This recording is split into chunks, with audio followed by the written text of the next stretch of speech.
Assalamualaikum warahmatullahi wabarakatuh. A'udzu billahi minasyaitonir rajim. Bismillahirrahmanirrahim. Alhamdulillahi rabbil alamin, wassalatu wassalamu ala asyrafil anbiya'i wal mursalin wa ala alihi wa sahbihi ajma'in. Subhanaka la ilma lana illa ma 'allamtana innaka antal alimul hakim. Rabbi shrah li sadri wa yassir li amri wahlul 'uqdatam min lisani yafqahu qawli. Allahumma 'allimna ma jahilna wa dhakkirna ma nasina. Allahumma anta rabbuna farzuqna al-istiqamah. Rabbana hab lana hukman wa alhiqna bis salihin. Walhamdulillahi rabbil alamin wa ba'd. Muslimin dan muslimat yang dirahmati Allah Subhanahu wa taala, alhamdulillah, syukur kehadirat Allah. Salawat dan salam wa Rasulillah sallallahu alaihi wa alihi wasallam. Nawaitu al-i'tikaf fi hadzal masjid sunnatan lillahi ta'ala. Alhamdulillah, kita kembali berbicara di dalam siri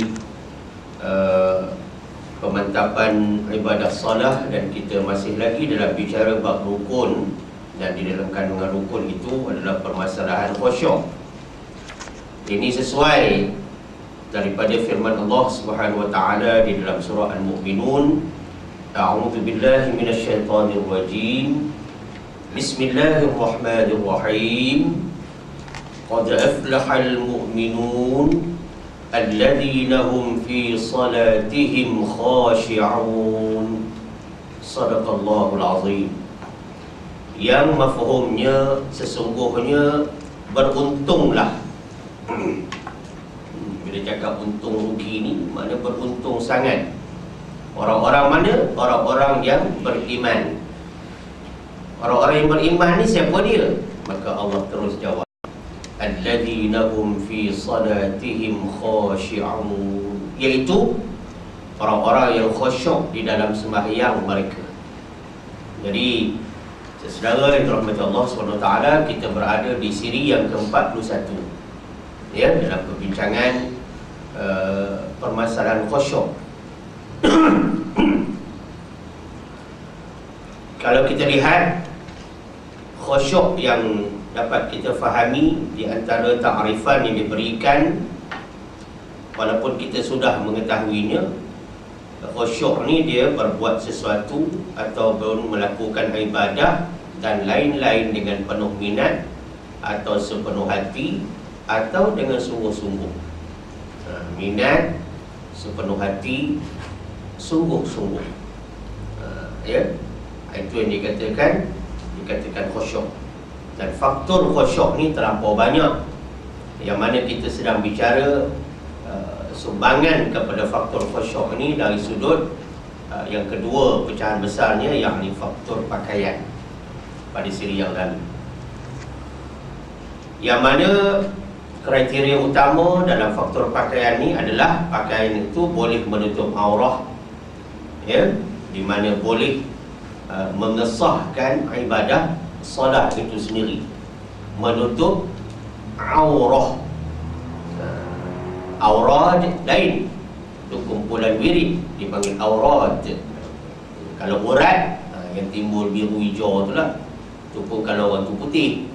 Kalau orang tu gelap, tak nampak apa juga urat dia. Ini adalah aurah, ya. Baik. Seterusnya perbincangan kita dipanjangkan dengan faktor pakaian ini, di mana pakaian yang dipakai hendaklah bersih, bersih dan suci. Dari segi Islam, kita bukan setakat nak bersih, ya, kita hendak suci. Begitu juga dalam persoalan pemakanan, pengistilahan yang selalu digunakan, halal, halalan, halala, tayyibah. Halal dan juga baik. Bukan setakat halal. Ayam tu halal, tapi bila pengurusannya tak baik, kotor, masaknya cepat basi. Halal ayam tu masih boleh. Begitu juga pakaian. Bukan setakat nampaknya bersih, dia punya side tu, side tu kalau selisih orang buka, tajamnya side tu sebab dia bekas tentera Beijing. Tapi cara basuh pakaian tu macam mana? Kena tak air mutlaknya? Kalau guna washing machine, betul tak pengolahan dia?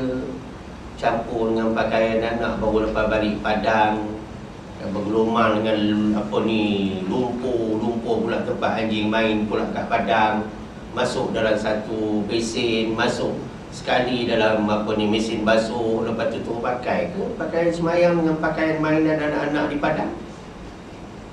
Itu dia ambil kira apa yang dia katakan suci. Jadi bukan setakat bersih, ya, dengan segala aneka bahan basuhan dengan wanginya, tapi dia ambil kira sucinya. Itu penting. Itulah bezanya kita dengan yang bukan orang kita. Nak cerita, ya, orang Islam dan bukan, ataupun yang belum Islam. Kata bukan Islam nanti tak apa kena, sebab tanggungjawab kita mendakwah kepada yang bukan Islam. Tapi itulah beza kita orang Islam dengan orang yang belum Islam. Itu lagi sesuai lah rasanya. Kita kata bukan Islam tu nampak sangat ada gap. Kata belum Islam, sebab kita kena usaha supaya mereka tu Islam. Sebab Islam saja yang menjaminkan keselamatan, keamanan, ya. Bersih dan suci daripada kekotoran. Kekotoran ni ada dua. Satu, kekotoran dalam bentuk zahir ataupun lahiriah, yang nampak nyata. Yang kedua, kekotoran dari segi batin. Yang ni najis yang tak nampak. Sebab najis ni ada yang boleh nampak, ada yang tak nampak. Tak nampak tu mungkin kerana dibasuh oleh hujan yang turun di anjing tu, tak nampak lah. Tapi kalau tak hujan, nampaklah begitu ketul di anjing tu. Adakah kita main langgar je dengan sandal kita masuk rumah, sepak dengan sandal, kena pula teh anjing tu, ujung tu kena dekat ujung ibu jari kita. Macam turun kereta langsung mata tu macam mata guli je, tak tengok orang. Tengoklah sikit, awak nak sepak apa, awak nak pijak apa, awak nak langkah apa. Jangan main-main keluar kereta tu terus menonong masuk rumah begitu. Tengok jalan tu, depan pintu pagar kita, depan porch kita, ada tak teh anjing ke, teh kucing ke. Ya. Ini ada najis yang nampak, ada najis yang tak nampak. Tak nampak tu bukan makna dia kecuali pada hukum. Dia tetap ada pada hukum, namanya najis hukmi. Dari segi hukumnya ada. Yang nampak itu namanya najis aini, benda yang zahir. Jadi kedua-dua bentuk najis ini wajib kita maknanya sucikan kesan daripada kena najis, yang dikatakan mutanajjis itu. Jadi keadaan suci pakaian, badan dan tempat. Tiga tempat, tiga perkara ni. Pakaian kena suci, dia tak kata bersih. Dari segi agama kita, dari segi taharah. Dari segi taharah ni mana bersuci, bukan mana bersih. Keadaan suci pakaian, satu, suci badan. Kadang-kadang pakaian cantik tapi tak mandi, dia boleh bagi. Badan pula tak suci, kena pula belum angkat hadiah besar lagi. Mandi macam Doremi mandi je, mandi kepala je, mandi muka. Ini bahaya ni. Suci badan dan juga suci tempat sembahyang. Tempat sembahyang yang kita nak sembahyang tu, di hotel ke, motel ke, inn ke, apa sekalipun, rumah rehat sekalipun, lantai tu kita tak boleh percaya. Lantai berkarpet ke, lantai tile ke, parkir ke, apa ke, nak ceritakan bahawa namanya hotel, macam-macam manusia masuk. Masuk kadang-kadang kasut kat luar pintu, kadang-kadang masuk lepas pada pintu, kadang-kadang seluruh bilik tu pakai kasut. Kasut tu kasut macam mana? Sebab nak ceritakan orang yang room service ni, ya, dia hanya masuk, dia mop apa yang patut, tak mop pun dia vacuum je. Kita masuk macam mana? Sebab tu kena bawa lah selipar Jepun ke, shawl ke, ya, atau sandal sendiri yang memang diguna dalam rumah kita, bawa ke hotel tu pakai dalam tu. Jangan main-main aja. Letak kasut dekat sempadan bilik mandi tu, lepas tu kaki ayam sembahyang. Jangan benda-benda macam ni. Ini sebab kita orang Islam, kita ada plan bertindak yang tersendiri. We are different. Kita memang berbeza. Ya, berbeza tu bukan kerana kita nak berbeza, sebab Allah suruh ada bezanya bila kita dah Muslim, supaya kita selamat. Supaya selamat ni macam mana? Ibadah yang kita lakukan Allah terima, selamatlah tu. Sebab ada orang buat ibadah Allah tak terima, walaupun kau buat. Sebab apa? Sebab tidak berilmu. Di situlah datang ni kita tengok rentetan itu. Wajibnya atas kita belajar selok-belok agama. Baik, nak ceritakan suci pakaian, suci badan, suci tempat sembahyang daripada najis. Daripada najis adalah menjadi wajib dan menjadi syarat sah sembahyang. Wajib suci 3 perkara tadi, dan dia juga merupakan syarat sah sembahyang. Dan begitulah apa ni pendapat Syafi'i, Abu Hanifah, Ahmad dan jumhur ulama. Ya.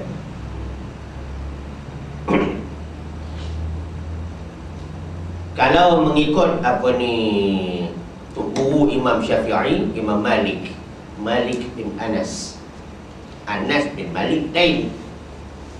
Jangan ingat orang sama. Itu puanya vice versa nama tu, orang sama dia tu. Anas bin Malik bin Anas pun tak tahu yang mana satu dulu, yang mana satu kemudian. Ya. Ini Imam Malik. Imam Malik ni dia ada 3 riwayat, yang ni apa ni penulis kitab Al-Muwatta, yang Imam Syafi'i hafal sebelum berjumpa Tok Guru dia. Imam Syafi'i hafal kitab Muwatta tu sebelum jumpa Tok Guru pengarang dia Imam Malik.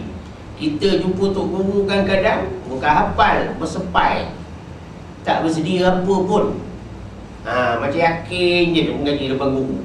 Imam Malik dia hafal, ya, dari muka ke muka, baris ke baris sebelum jumpa Tok Guru. Begitu, ya. Baik. Yang paling masyhur daripada 3 pendapat, kata Imam Malik, kalau seorang tu dia solat, dia sembahyang, sedangkan dia mengetahui bahawa tubuhnya atau kainnya ada najis. Dia tahu tubuh dia ada najis. Dia tahu kain dia, makna pakaian dia, kain ke, seluar ke, baju ke, ada najis. Maknanya mutanajis, terkena najis. Ini selalu bila kita musafir, yang bahagia tu. Kita musafir, kita berhenti dekat R&R, rehat dan rawat. Kita pun selalu kalau berhenti situ, mana selalu kita punya isi perut kereta tu pergi. Mana orang dalam kereta tu lah yang tidur, yang tak tidur, yang baru terjaga, ke mana pergi? Mesti toilet dulu. Confirm. Ya. Dia jarang pergi surau dulu, dia mesti buang dulu isi perut. Lepas tu baru dia pergi semayang, lepas semayang dia baru pergi makan. Betul tak nanti? Maknanya pergi toilet tempat paling kotor dulu, lepas tu pergi surau, tempat paling bersih, lepas tu pergi tempat makan, tempat tengah-tengah bersih dengan kotor. Macam mana pakaian? Pergi tandas dengan seluar pantalon. Kata orang kampung seluar pantalon. Pantalon tu sebenarnya seluar panjang. Orang kampung kata seluar pantalon, seluar raya. Ya. Pergi tandas Ada tak senting kaki seluar sebelum nak masuk jamban tu? Dalam jamban tu pula, ada tak tersending-sending dinding? Air paip tu dengan hose dia tu ke bawah ke, begitu tercancak ke, atau masuk dalam sinki tu, mangkuk untuk jambu tu. Lepas tu kita pegang tu macam mana tangan kita, terkena tak baju? Kalau baju lengan panjang. Kalau tak ada lengan, lain cerita, senang basuh tangan. Kalau ada lengan baju, panjang cerita. Buka pula terlupa ke kanan ke kiri tempat permulaan tu. Buka air pancut, zam, kena baju kita. Yang air tu dengan yang terkena dinding, pam, dia macam main carom pula, dia reflect kena ke baju.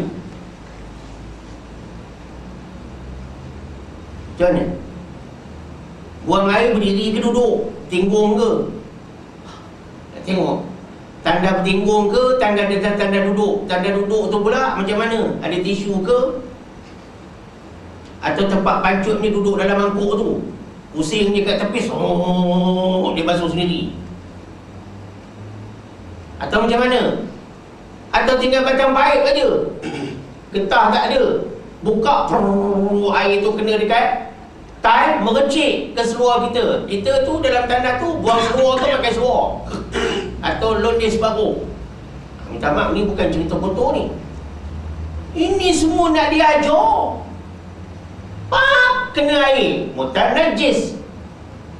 Ataupun kita masuk situ, pertama kita pegang tempat paip air tu, basuh tangan kita, pegang tu nak tu. Lepas tu kita jirus lantai tu dulu. Lepas jirus lantai, lebih kurang 2 kaki jirus pula dinding tu dulu. Biar kita lama dalam tandas tu walaupun tak ada nama kita. Sebab kita nak buang benda penting. Sebab itu dia kata long call, lama panggilan dalam tu. Kalau short call pun bahaya juga.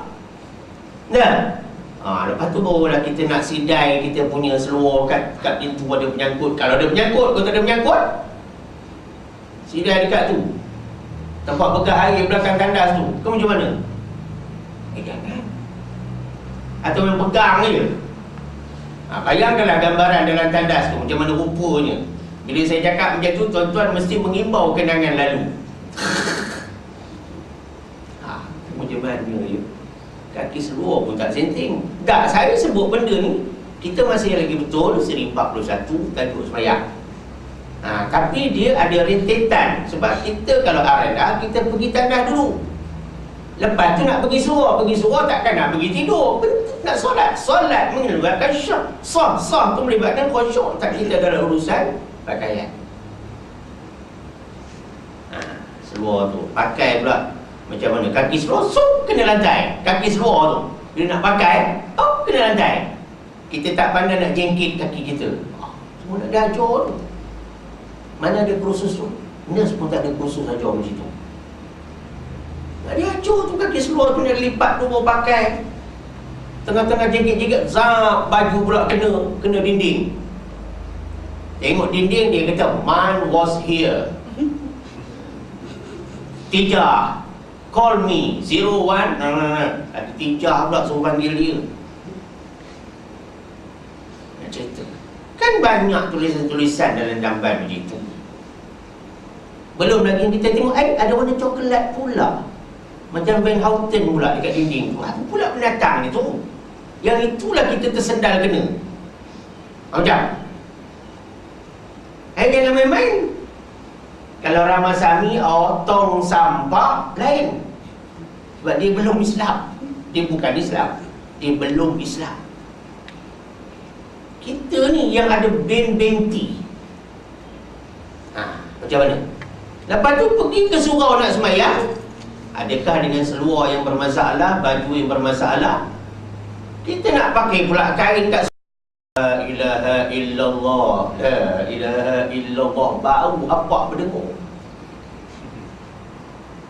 Kain surau tu tak tahulah berapa bulan tak basuh. Kita pun nak pakai, bersin 10 kali dulu sebelum sekelong kain tu. Lama-lama dia kata, bersin kat seluar aku lagi. Belum tentu. Dalam keadaan macam tu, untuk jamin khusyuk, adakah kita nak pergi balik ke kereta walaupun parking jauh sikit, tengok-tengok kunci pula bini pegang? Tak pergilah kat kereta. Atau kira burn, ini pun aku semayang. Tengok Iblis kata, ini pun aku semayang. Ramai lagi orang tak semayang, tidur mentah ke darah je. Aku ni kira semayang ni kira bagus dah. Buat jamak asar pula tu. Iblis pun kacau ni mak. Oh memanglah, syurga mana kau masuk pun tak tahulah, kata Iblis. Kita pun usolli bubuh anak sebelah kanan. Semayang dengan anak. Bubuh lah handphone lah, kunci sejabak lah, apa lah dengan beg ikat pinggang letak kat depan tu. Silat-silat suruh dalam pun dia letak kat depan tu. Yang pakai salin jenis kain surah tu. Ajab. Elok jamak kasar takhir. Dua. Lepas tu nampak macam apa? Macam zuhud sungguh lah. Macam warak sungguh. Rupanya warga. Doanya dengan kupiah tak pakai tu nampak macam musafir sungguh lah. Kalau di padang pasir tu kenalah ada nampak pasir-pasir. Ini air semayang ni dengan rambut seragam-seragamnya, dengan pejam mata berdoanya. Lepas tu lipat balik sejadah apa semua, keluar cari sandal. Keluar, lepas tu ke mana? Ke gerai makan. Tengok penuh orang. Ada satu kawan Tionghoa duduk tempat tu. Kita tengok comot je rupanya. Tempat lain tak ada kosong. Lepas tu kita pula duduk situ. Apa macam nak kira najis hukmi, najis aini, bekas kita duduk, kita tak lebih fikir sampai ke situ. Tapi soalnya kita dah semayang baru ke situ. Apa macam? Kalaulah kain kita mutanajis masuk ke surau dengan keadaan basah pula, kita pun heret juga. Mutanajis surau tu macam mana? Di sini tuan-tuan, kalau saya tak cakap macam ni, kita tak nampak apa ni aspek bersih dan suci pakaian memberi impak kesan kepada khusyuk semayang. Lepas ni kena fikir baik-baiklah. Isu apa anda buat dalam tandas, macam mana urusan anda dalam tandas, kena ambil kira. Jadi kalau ikut Imam Malik tadi, di antara 3 riwayat, ada satu riwayat yang paling masyhur. Dia kata jika seorang tu solat sedangkan dia mengetahui bahawa tubuhnya, itu dia dari situ turning point kita tadi, bahawa tubuhnya atau kainnya ada najis, kata mazhab Maliki, maka solatnya tidak sah. Di sini Imam Malik tegas sangat, kita tengok Jika dia tidak tahu atau terlupa, tak tahu atau terlupa, sekarang rasanya tak ada dah aspek tu. Tak tahu atau terlupa, dia kata maka sah sembahyangnya.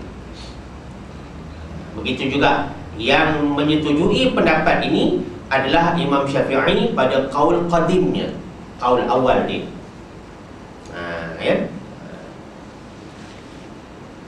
Itu satu, kata pendapat Imam Malik. Pendapat kedua, sah, sama ada sedar ataupun tidak.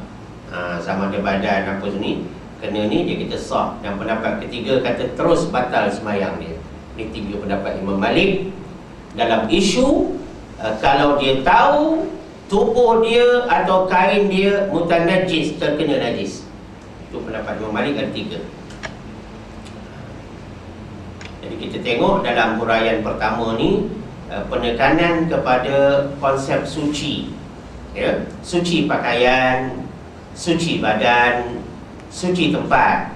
Kalau di rumah tu mungkin kurang, tapi masalah di rumah tu, kita dan keluarga kita adakah sama-sama memahami apa ni aspek suci tadi tu, terutama bila melibatkan anak yang pergi bermain di luar, yang melibatkan kita baru balik daripada urusan shopping di luar dengan pakaian kita, khasnya kasut, khasnya seluar kita, baju kurung kita, kita duduk di mana? Kita berjalan tu, kita keluar kereta tu, puan semua adakah dalam keadaan hujan atau keadaan tidak hujan? Kan suasananya lain. Kita keluar kereta, kita nampak tiap anjing kat situ dah tu. Kita balik, hujan. Hujan, tempat tu hujan. Suasananya lain. Kalau hujan lebat, mercik tu macam mana? Tahu mercik? Percikan air daripada jalan tu kena pakaian kita macam mana? Adakah bab ini kita ambil berat bila balik rumah, terus kita buat salin pakaian, asingkan dalam bekas lain dan basuh secara yang Islam suruh? Ataupun bagi kita hujan, kita hujan, pakaian kita lalu tempat yang banyak anjing ke? Ya? Atau kita tak kisah benda-benda macam ni? Saya tegur ada satu surau itu, dia nak letak parking tempat penceramah ni, tak buat-buat lagi, bubuh 2 kerusi. Oh dah ustaz kena keluar kereta pula nak alih kerusi. Dah ustaz macam boy pula. Tempat tu anjing selalu main kawasan tu. Kerusi tu kerusi surau. Orang nak duduk, nak makan gerang. Kadang-kadang kerusi tu jatuh. Saya kata bubuhlah, cat elok-elok untuk nanda ini parking penceramah. Hormatlah sikit penceramah. Senang bila penceramah masuk. Nak cerita ni, dia tak payah nak keluar. Kalau hujan macam mana? Sebelum ceramah, mandi hujan dulu penceramah. Nak alihkan kerusi tu tadi, kerusi pula jatuh, kena pula anjing duduk main-main kat situ. Lepas kan duduk makan atas kerusi tu macam. Ke kita kata, tak kau sampai macam itu sekali. Come on baby, dia kata. Kau nak fikir macam tu tak hidup lah. Ada yang hidup ni untuk apa? Untuk tak berfikir. Nak membezakan kita Muslim dengan tidak, kita kena fikir. Sebab itulah dalam kitab fiqh, unsur pertama yang dibincangkan unsur bersuci, taharah. Pentingnya bersuci. Sehingga kan bersuci dikaitkan dengan kunci membuka ibadat. Miftahus salat al-tuhur. Kunci ibadat sembahyang adalah bersuci. Nampak? Wa tahrimuha at-takbir. Haram benda yang halal apabila Allahu Akbar. Wa tahliluha at-taslim. Halal balik selepas Assalamualaikum warahmatullahi. Mendahului itu adalah persoalan bersuci. Takkanlah kita ni jadi tok lebar, tak pernah keluar rumah. Kita keluar. Bila keluar, pakaian kita macam mana? Oh, jangan main-main. Jangan main-main. Nampaknya pergi rumah walimatul arus, kenduri kahwin. Lepas makan kenduri kahwin, selalunya suruh masuk Datuk. Nak pergi sembahyang. Kursi kenduri kahwin tu kira okey lah. Berbalut dengan kain lagi, nak tunjuk special. Tak special mana pun. Ustaz pun kena beratur juga. Cuba kalau YB datang kat sini tak payah beratur, rasanya lah. Betul kan? Kalau artis datang rasanya ada meja dah. Ustaz datang kadang-kadang kena beratur juga. Begitulah manusia dengan ustaz. Nak ceritanya. Ya? Nak cerita. Jadi lepas pada balik kenduri kahwin, lalu kawasan-kawasan kita berjalan ni mau buka mata. Jangan buat macam SG Bank. SG Bank pula keluar ni. Apa, jangan buat macam orang tak nampak mata. Jalan tu tengok jalan. Kawasan ni kawasan anjing banyak. Ada anjing kering ke apa. Ni hujan, macam mana kita nak lalu. Tampak lopak air ke macam mana ke. Sekarang aku nak masuk kereta macam mana. Kaki khasnya. Lepas tu dah faham-faham ni, bila azan turun nak pergi semayang. Sekarang macam mana? Hujan mocik nak semayang. Nak tunjuk kita zuhud sangat ke? Terus semayang begitu? Atau menunjukkan kita faham, kita mengambil kira pakaian aku ni suci atau tidak. Kita nak kerja waktu semayang, kononnya nak ambil waktu afdal, waktu fadilat, tapi pakaian kita ni tak suci. Apa macam? Antara nak kerja waktu fadilat yang merupakan sunat dan suci pakaian merupakan wajib. Mana? Tangguh dulu sembahyang tak apa. Pastikan pakaian kita bersih. Khasnya orang lelaki. Orang perempuan pun 2x5 juga. Walaupun dia serlumkan terkung daripada luar, tapi kain dalamnya baju kurung tu juga. Nak ambil kira. Ya. Lainlah kalau disalin habis. Salin habis lain cerita pula.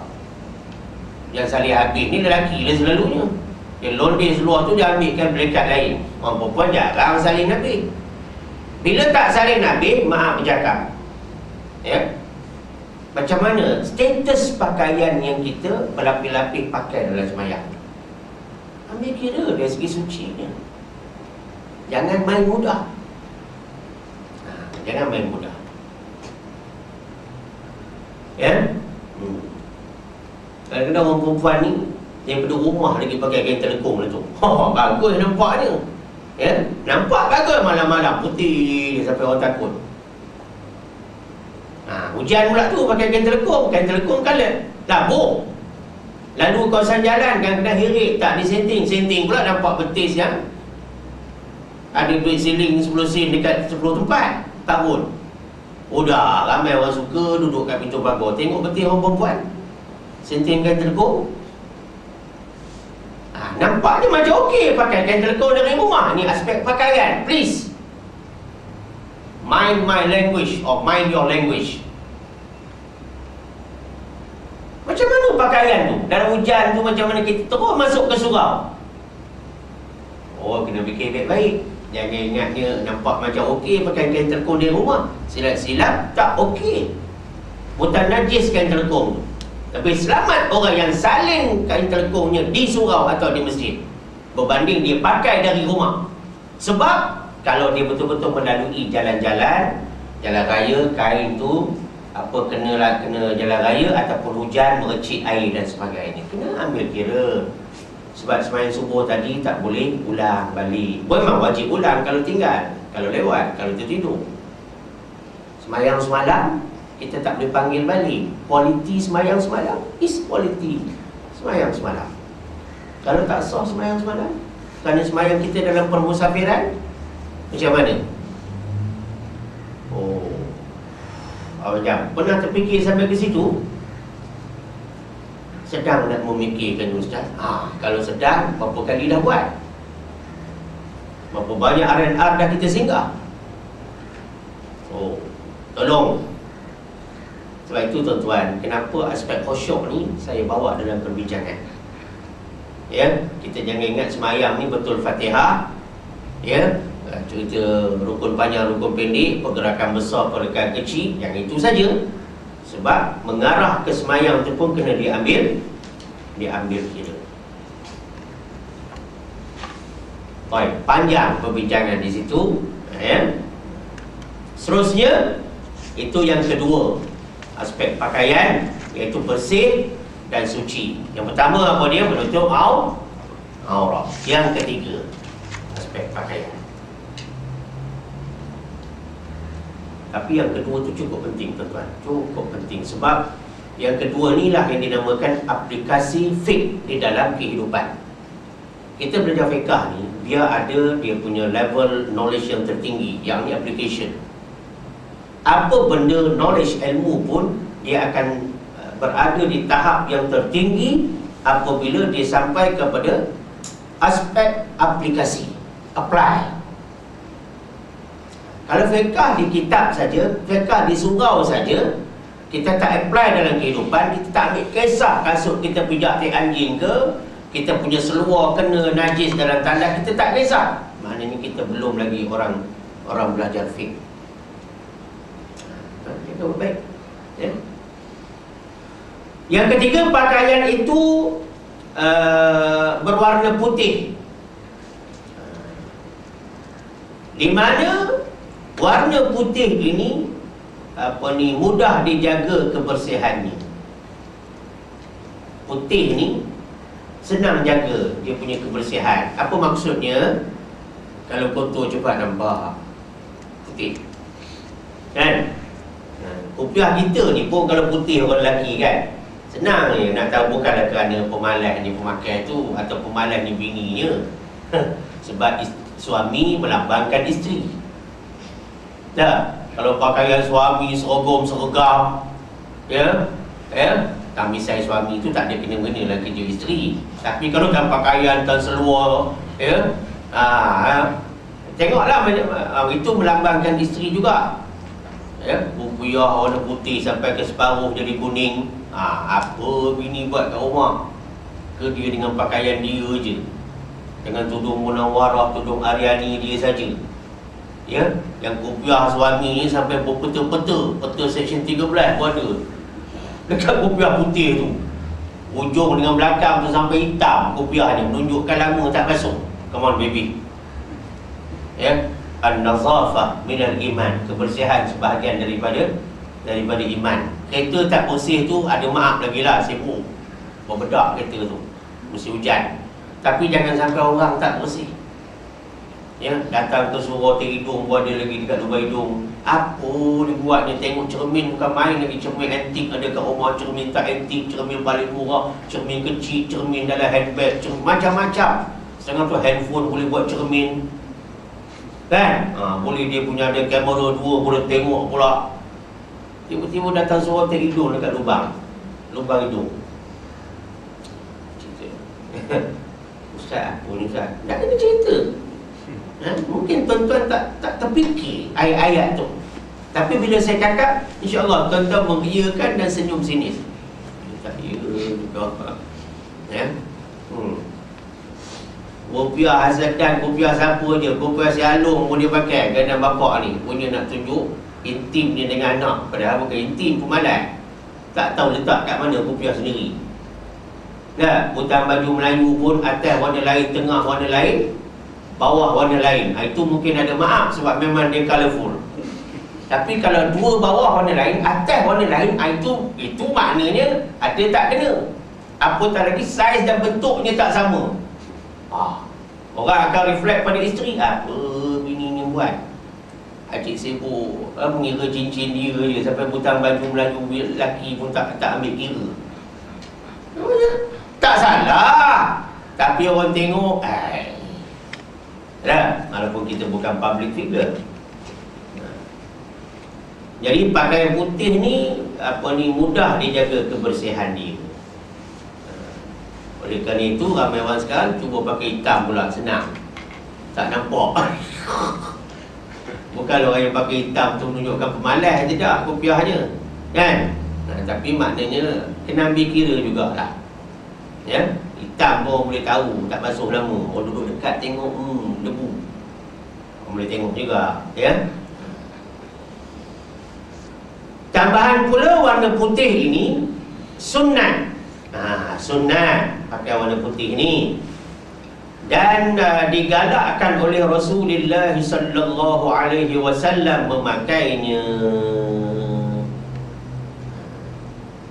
Syazmi dulu nikah pakai kopiah warna apa? Masa akad nikah tu, aku terima nikahnya tu, kopiah warna apa? Songkok songkok apa? Songkok baldu hitam. Songkok baldu hitam, bukan biru tua Haji Aziz? Sama ya? Anak tak sama. Anak pakai kopiah putih. Ada gambar. Kopiah putih, baju Melayu putih, seluar putih, samping hitam. Tanya isteri dia. Putih. Allah Ustaz, itu pun ambil kira. Bukan ambil kira, nak rakyat. Nak rakyat kamu bahawa tidak salah memakai putih. Tidak kata pakai putih ni bila Ramadan je nak tarawih pun nak pakai putih. Songkok Abdullah. Yang dia Abdullah tepi tu. Nah, lagi ni. Tak apalah. Mungkin ada orang dia pasang nikah kedua nak pakai putih. Jangan duk katai. Satu tu jaga dia elok. Boleh jaga satu dia elok, bukan makna boleh pasang dua. Satu tu jaga boleh. Kan nanti kita tapi ustaz kata dulu songkok hitam, sekarang nak try yang putih. Itu lain cerita. Ya. Perempuan jangan marah ya. Saya nak cerita, saya warning lelaki ni.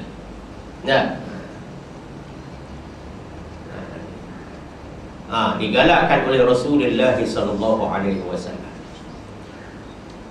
Apa sebabnya tuan-tuan muslimin muslimat? Ini kerana warna putih ini, dia kata dalam kitab-kitab ni memberi pengaruh supaya hati juga turut putih bersih. Impak warna putih ni dia bagi kesan atau pengaruh kepada hati. Ada kesan. Supaya apa? Hati juga mesti putih bersih. Apa makna putih bersih? Ikhlas kepada Allah. Ya, yang maknanya faktor dominan yang ada pada putih itu maknanya keikhlasan. Keikhlasan. Ya.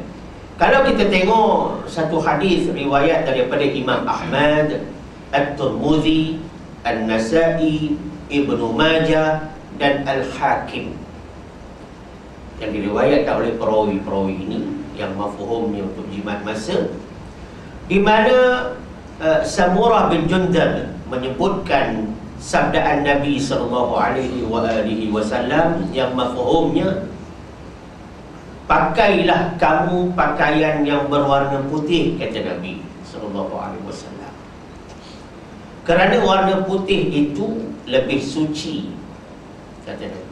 Warna putih lebih suci dan lebih baik, kata Nabi sallallahu alaihi wasallam. Ya. Kerana dan hendaklah kamu mengkafankan. Ya, kafan ni makna bungkus. Membungkus makna mengafankan orang-orang yang mati, yakni mayit atau jenazah. Kamu dengannya, makna dikafankan jenazah atau mayit juga dengan kain yang berwarna putih. Ihram pun kainnya pun putih. Sambut baby yang baru lahir pun kain lampin warna apa? Lazimnya putih. Betul tak? Ceritanya itu dia punya apa ni, falsafah putih itu. Ya. Dan satu orang sahabat Nabi lagi namanya Abu Darda. Abu Ad-Darda. Abu Darda ni sering bersama Nabi.